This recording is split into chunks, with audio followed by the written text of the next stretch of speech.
Audio Jungle. Audio Jungle.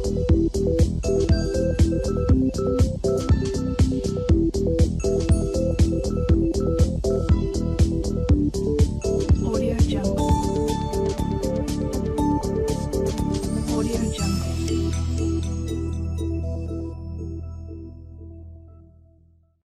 Dos masas iguales de 50 kilogramos se sitúan en los puntos A, 00 y B, 60. Nos piden calcular el valor de la intensidad del campo gravitatorio en el punto 33.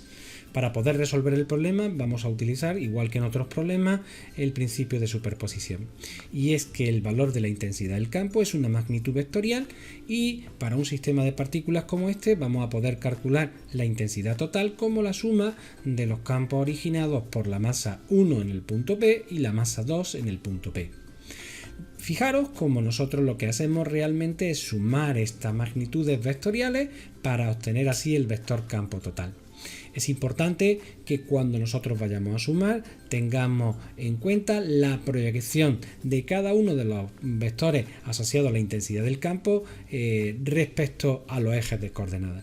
Así podemos ver que en este caso las componentes en el eje Y se sumarán mientras que las componentes en el eje X se cancelarán, básicamente porque el campo está generado por dos masas iguales que se encuentran a la misma distancia del punto.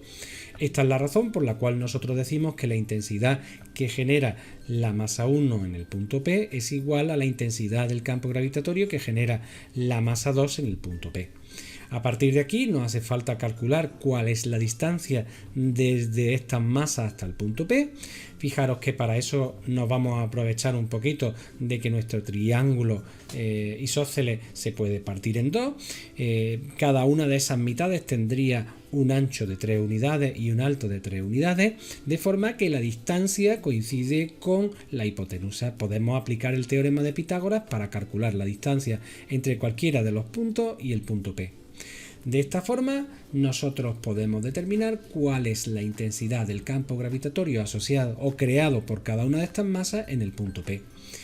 Pero hasta ahora solo lo tendríamos en magnitud escalar. A nosotros nos interesa tenerlo en magnitud vectorial para poderlo sumar y determinar el campo total en ese punto.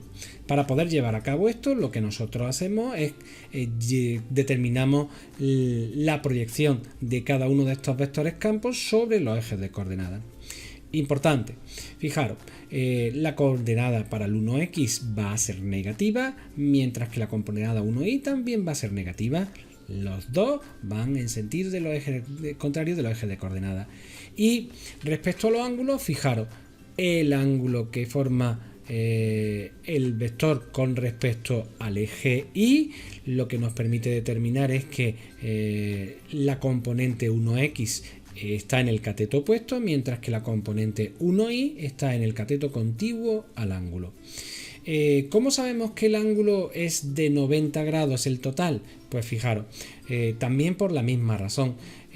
Ya que tenemos nosotros nuestro triángulo, nosotros podríamos calcular, como veis, en un triángulo como este, equilátero con los dos lados iguales y este ángulo de 90 grados, estos dos solo pueden ser de 45, pero bueno, vamos a demostrarlo.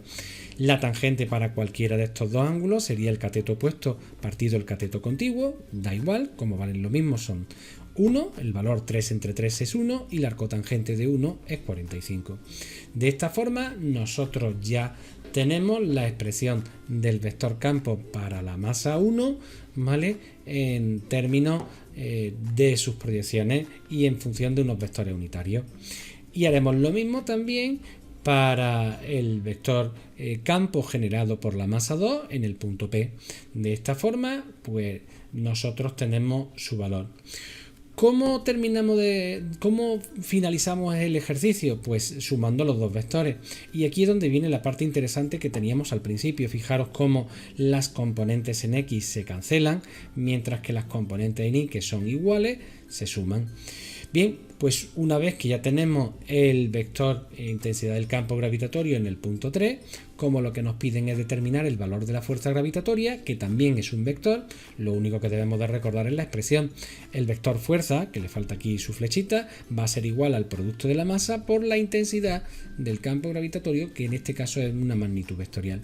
De esta forma, así es como obtenemos la magnitud vectorial para el vector fuerza, que será de menos 5,24 por 10 elevado a menos 10 newtons.